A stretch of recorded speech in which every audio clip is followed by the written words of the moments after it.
ನಮಸ್ಕಾರ, ಎಲ್ಲರಿಗೂ ಚಾನಲ್ಗೆ ಸ್ವಾಗತ. ಬನ್ನಿ ನಮ್ಮ ಜೊತೆ ಪಾಂಡಿಚೇರಿಗೆ. ಇದು ಬೇ ಆಫ್ ಬೆಂಗಾಲ್. ಇದು ನಮ್ಮ ಹೋಟೆಲ್ ಹತ್ರ ಇತ್ತು. ಅತಿ ಶಾಂತವಾದ ಸಮುದ್ರ ಅಂತ ಹೇಳ್ಬೋದು. ಇಲ್ಲಿ ಯಾವುದೇ ನಾಯ್ಸ್ ಇದ್ದಿದ್ದಿಲ್ಲ. ನಾವು ಸನ್ರೈಸ್ಗೆ ಬಂದಿದ್ವಿ, ಬಟ್ ಕ್ಲೌಡ್ ಇದ್ದಿದ್ದಕ್ಕೆ ನೋಡೋಕ್ಕಾಗಲಿಲ್ಲ. ಇಲ್ಲೆಲ್ಲ ಫಿಶರ್ ಬೋಟ್ ಇದೆ. ನಾವು ಬಂದದ್ದು ಕ್ರಿಸ್ಮಸ್ ಟೈಮಲ್ಲಿ, ಹೀಗಾಗಿ ಲೈಟಿಂಗ್ ತುಂಬ ಚೆನ್ನಾಗಿ ಮಾಡಿದರು. ಕ್ರಿಸ್ಮಸ್ ಟ್ರೀ ಕೂಡ ಇತ್ತು. ಹಾಗೆ ಪಾಂಡಿಚೇರಿ ಫುಲ್ ರಶ್ ಕೂಡ ಇತ್ತು.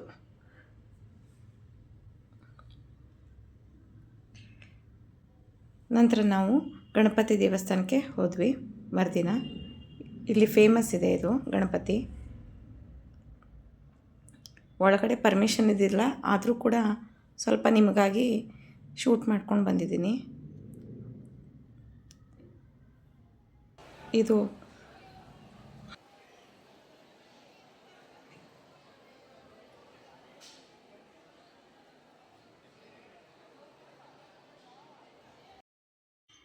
ಇದು ತುಂಬ ಪುರಾತನ ದೇವಾಲಯ ಇದೆ.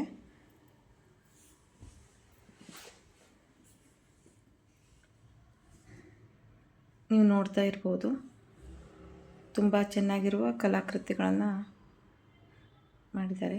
ಅದರ ಪಕ್ಕದ ಪ್ಯಾರಲ್ ರೋಡಲ್ಲಿ ವೈಟ್ ಟೌನ್ ಅಂತ ಹೇಳ್ತಾರೆ. ಅದರಲ್ಲಿ ಈ ರೀತಿ ಬಿಲ್ಡಿಂಗ್ಸೇ ಇವೆ.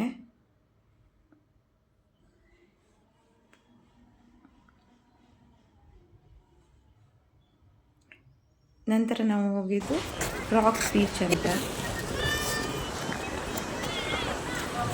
12 ಗಂಟೆ ಆಗಿತ್ತು, ಬಿಸಿಲಿತ್ತು. ನೋಡ್ತಾ ಇರ್ಬೋದು, ತುಂಬ ಬಿಸಿಲಿದೆ. ಆದರೂ ಕೂಡ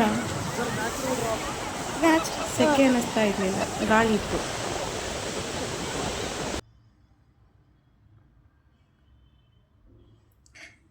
ರಾಕ್ ಬೀಚ್ ಯಾಕಂತಂದರೆ ಇದು ನ್ಯಾಚುರಲಿ ರಾಕ್ಸ್ ಎಲ್ಲ ಅಲ್ಲಿವೆ, ಹೀಗಾಗಿ ಅದನ್ನು ರಾಕ್ ಬೀಚ್ ಅಂತ ಕರೀತಾರೆ.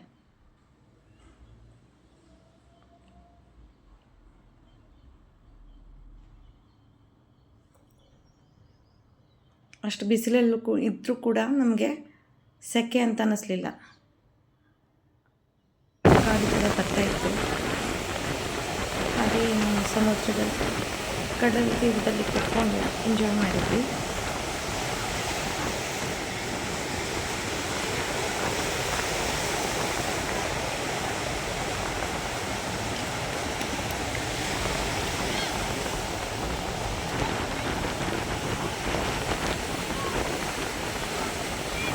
ನಂತರ ಹೊಟ್ಟೆ ಚುರುಗುಡ್ತಾ ಇತ್ತು.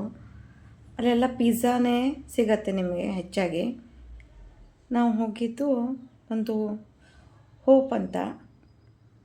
ಅಲ್ಲಿ ವುಡ್ ಫೈಯರ್ ಪಿಜ್ಜಾ ಮಾಡ್ತಾಯಿದ್ರು, ಹೀಗಾಗಿ ಅದನ್ನೇ ಆರ್ಡ್ರ್ ಮಾಡಿದ್ವಿ. ನೀವು ನೋಡಿರ್ಬೋದು ಮಾಸ್ಟರ್ ಶೆಫು ಅಲ್ಲೆಲ್ಲ ಹೇಗೆ ಮಾಡ್ತಾರೆ ಅಂತ ನೋಡಿ.